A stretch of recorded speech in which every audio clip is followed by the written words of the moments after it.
Tene, Tacherdo, Gonpopa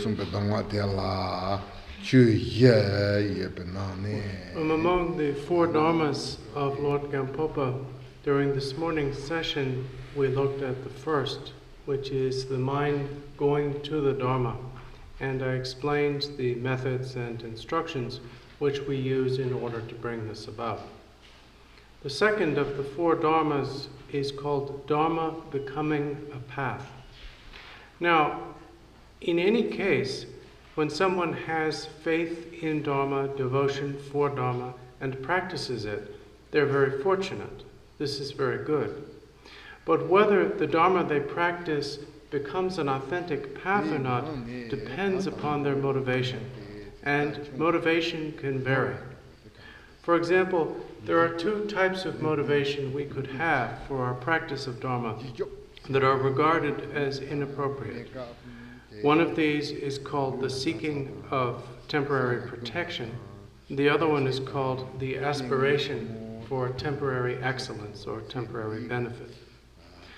The first of these, the seeking of temporary protection, is when your practice of dharma is dedicated to the alleviation of some present adversity, such as physical sickness or mental suffering or some other adverse condition. Now, this is not utterly wrong in the sense that the sources of refuge to whom you are going for refuge are authentic and reliable.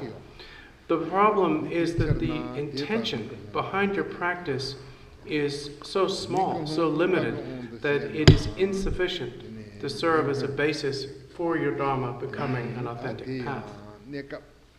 The other type of inferior motivation is the aspiration or hope for a temporary excellence or temporary benefit. And this is when you practice dharma in order to achieve a state of happiness or comfort in this life, or in order to achieve a comfortable rebirth, such as a human or deva, in future lives. Now, this is an indirect cause of liberation because the dharma you are practicing is authentic, but it is not and cannot be a direct cause because of the inferiority of the motivation. So in either of these cases, dharma is not really becoming a path. In order for dharma to become a path, we need to be motivated by the wish to achieve a state of liberation from all three realms of samsara and the state of omniscience or awakening. If our motivation and practice is the desire to achieve some state of happiness or comfort within samsara, that motivation must be discarded, must be changed. So we need to develop that renunciation for samsara, which culminates in the thought, I am practicing so that I may achieve liberation and omniscience. Now, this motivation as well can have two varieties. And while both are authentic, they differ greatly in scope. These different motivations characterize what are called the lesser and greater vehicles. In the practice of the lesser vehicle, one's practice is devoted to one's own achievement of liberation from samsara, including all the sufferings of the lower states and so forth. One practices dharma for that reason alone.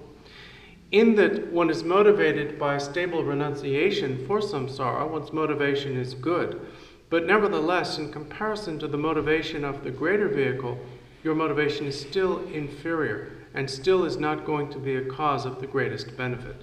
It, therefore, too, must be changed. What then is the superior or supreme motivation that we need?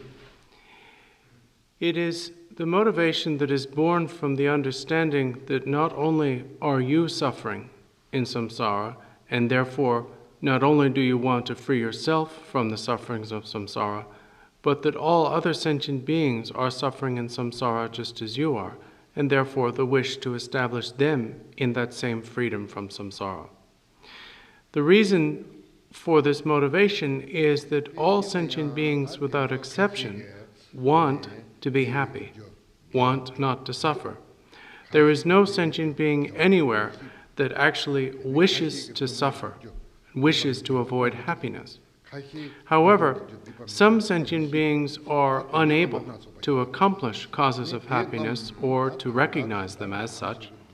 Some sentient beings are unable to abandon causes of suffering or to recognize them as such. In our aspiration to remove the suffering of sentient beings, we have to accept that we cannot immediately remove all of their sufferings directly, as these sufferings come from causes, karma, kleshas, and so forth. But if we have the long-term intention to liberate all beings without exception, through the power of that intention and the ensuing aspiration, we will eventually have the opportunity to benefit these beings. Now this intention, this motivation, is what is called bodhicitta, and is the supreme motivation which is characteristic of the Mahayana. In order that it be correctly ascertained, it's necessary to understand that bodhicitta has two aspects. One aspect is compassion, focused on sentient beings, and the other aspect is discernment, focused on perfect awakening. Compassion focused on sentient beings means that your intention, your motivation, is the wish to protect and benefit and remove the sufferings of all beings without exception.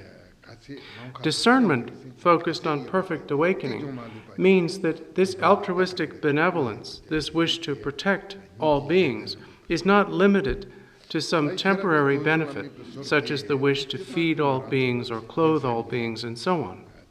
All of these things, of course, help, but they are not the ultimate benefit for beings. On the other hand, if you establish beings in Dharma, they will gradually achieve liberation and eventually perfect awakening, which is the ultimate benefit. So therefore, the benefit you aspire to bring sentient beings is the ultimate benefit of perfect awakening.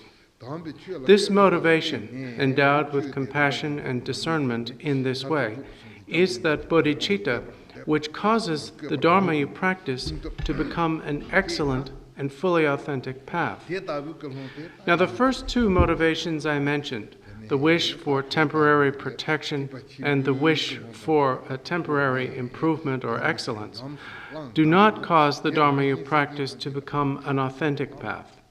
The third motivation, the motivation of the lesser vehicle, does indeed cause the Dharma to become an authentic path, but one that is somewhat limited in scope. Therefore, the motivation that we require, the motivation that causes the Dharma to become a path in the fullest sense, is the motivation of bodhicitta, characteristic of the Mahayana. Dharma practice is important, but the motivation with which that practice is done is equally important, because your initial motivation is going to determine the result of your practice. It is therefore of great importance that your motivation be bodhicitta. In detail, there are two motivations. There is the initial or causal motivation and the immediate motivation. The causal or initial motivation is your fundamental or initial intention in doing something. You think, I am doing such and such thing to achieve such and such purpose. This is true whether we are talking about dharma or a mundane action. You have a fundamental or causal motivation for doing the thing to begin with. The second type of motivation, immediate motivation, is the actual motivation that is present in your mind while you are doing the thing. And this may not necessarily be the same as your causal motivation. There are four possibilities with regard to these two motivations in the practice of Dharma. One possibility is you could have a pure causal motivation, but your immediate motivation could become impure. Or you could have an impure causal motivation, but your immediate motivation could become pure. Or you could have a pure causal motivation and a pure immediate motivation. Or you could have an impure causal motivation and an impure immediate motivation. Ideally, for the best and purest practice of Dharma, we need both a pure causal motivation of bodhicitta and a pure immediate motivation. as well.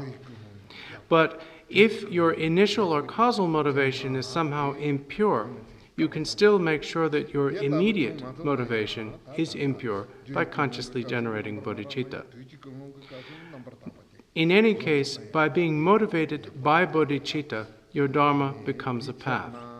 Now, when we generate bodhicitta or bring bodhicitta to mind, sometimes we do so in a fabricated or artificial way, and sometimes we do so in an unfabricated or natural way. Sometimes we don't need to fabricate bodhicitta. We actually feel it. But at other times, because we are ordinary sentient beings, we sometimes do not feel it, and therefore we have to consciously remind ourselves, even though in a sense we are telling ourselves to have this motivation, and this is therefore fabricated, it will reinforce the motivation of bodhicitta and lead to unfabricated bodhicitta. Therefore, in order that dharma become a path, we need the special motivation of bodhicitta. In general, there are two types of bodhicitta, what we call relative bodhicitta and what we call absolute or ultimate bodhicitta. The one of these that is the most important at this stage of ensuring that dharma become a path is relative bodhicitta. According to the Sumatran Dharmakirti, it is principally through the practice of relative bodhicitta that we ensure that our dharma become a path. And we do so by actually taking our fixation on the self onto the path. This is pointed out because in general we regard the substance of the path as, at least in part, meditation on emptiness and the realization of selflessness. But here, in forming our motivation, we act as though the imputed self truly exists. We act as though selves exist, as though beings truly exist, as they appear to in relative truth. We take the attitude that all of these beings are truly suffering, that they truly wish to be free of their suffering. And through bringing this to mind and feeling it intensely, we cultivate the strong wish and determination to alleviate their suffering. This is very different from meditation on emptiness or selflessness, but nevertheless, this practice of relative bodhicitta is the source of the greatest benefit. In order that an authentic motivation of bodhicitta arise in us, we need to familiarize ourselves with it or to become accustomed to it. One of the principal means of doing so is the practice of the taking and sending of misery or suffering and happiness, respectively, which is an instruction that comes from the Mahayana mind training tradition. The instruction begins, practice taking and sending in alternation. One does so by thinking that one takes into oneself and away from all others all of the suffering and causes of suffering that afflict all other sentient beings, and that one gives to all of those beings all of one's happiness and all causes of happiness that abide within one. The reason for doing this meditation is that the principal impediment to our generation of bodhicitta is self-cherishing, the beginningless habit of thinking, I must at all costs be happy. Now, there are other means of abandoning self-cherishing. These include meditation on selflessness and so forth. But here, the means employed is overpowering or reversing that self-cherishing by replacing it with the cherishing of others and cultivating an attitude of cherishing others so that that becomes far more powerful and far more intense than one's cherishing of oneself. So we cultivate this in meditation by practicing taking and sending. You imagine all beings present in front of you, and you think that you take from them all of their suffering and give them all of your happiness. This is done as a means of abandoning your self-cherishing.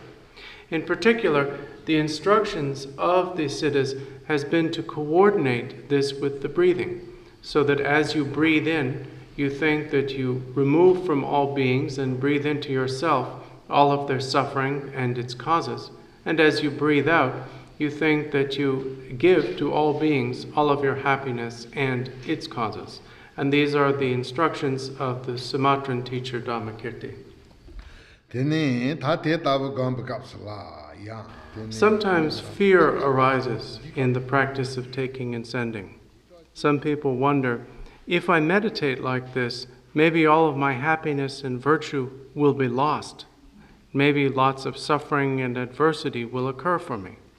Sometimes when people who are practicing taking and sending become uncomfortable or ill, they suspect that it's this meditation which is causing it. In fact, this is not true. Happiness and suffering arise from one's previous actions. You cannot actually breathe in another sentient being's suffering or breathe out your happiness and give it to them. You can't take beings suffering away from them in this way.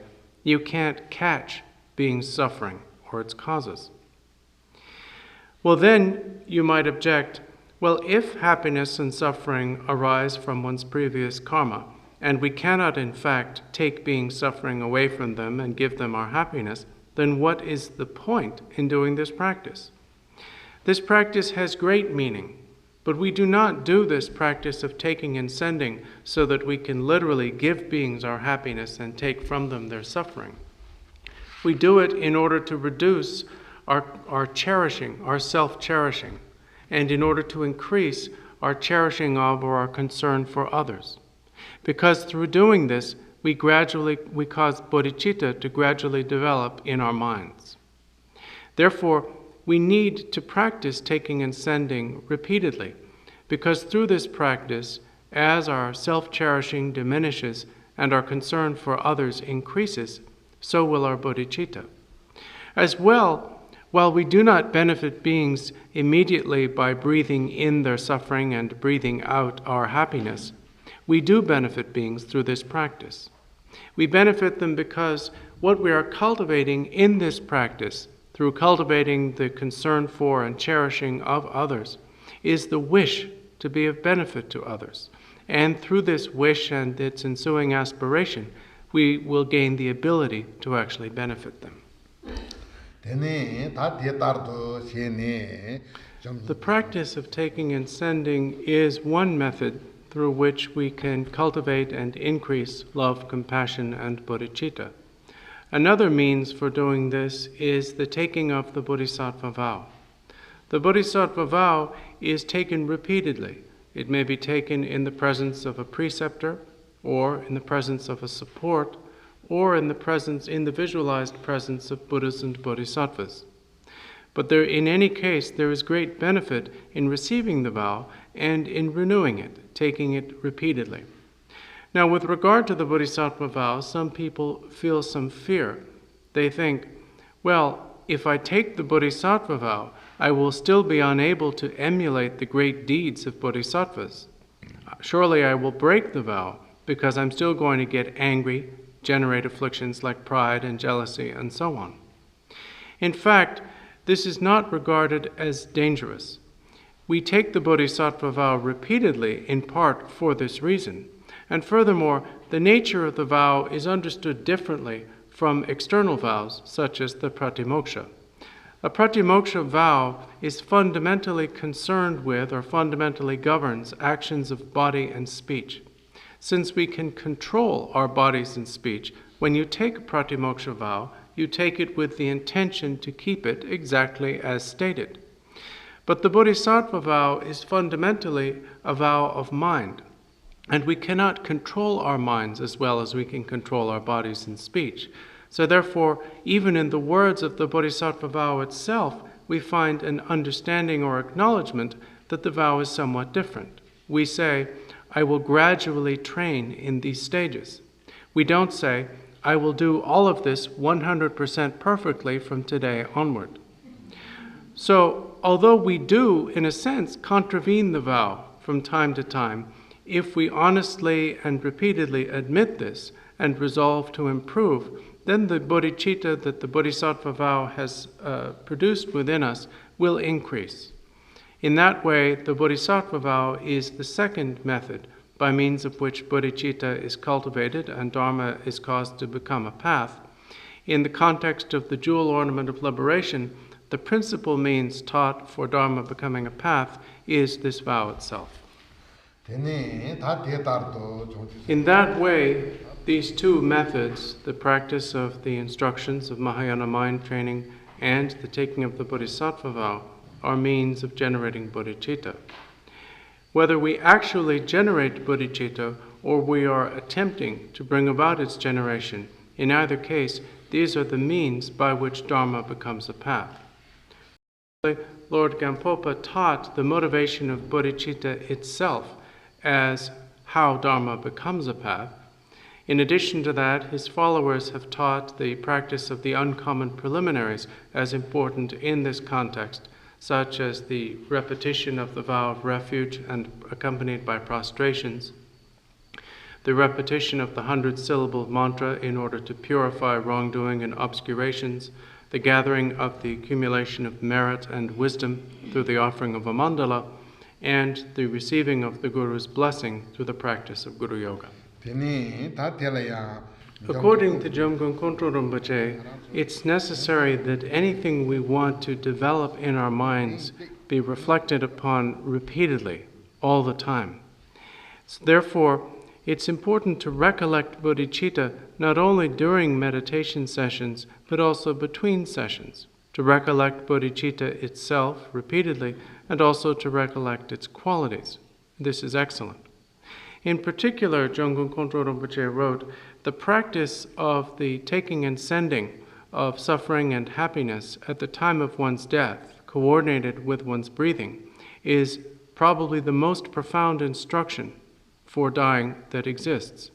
If, as one breathes and as one approaches one's death, one thinks, I give all of my happiness and all of my virtue to sentient beings, and I take all of their sufferings and its causes into myself, then while there are many other profound instructions for going through the dying process, it would be very hard, he wrote, to find one as profound as this. If one dies in a state of such consummate benevolence, then this same attitude, this same motivation will naturally arise when one is in the bardo, or interval between lives. Furthermore, one will not forget this motivation or attitude in one's subsequent birth. This will have great benefit. It will lessen the bewilderment of the bardo and remove the possibility of unfortunate births. And also, it will cause the momentum of this motivation, the momentum of love, compassion, and bodhicitta, to arise strongly in one's subsequent life and, by extension, in all future lives. This is therefore considered the best instruction for the time of death. So in that way, the second dharma of the four is dharma becoming a path, phrased as Lord Gonpopa's aspiration. Grant your blessing that for myself and all sentient beings, dharma become a path. I thank all of you for listening enthusiastically, and we're going to stop for this afternoon here.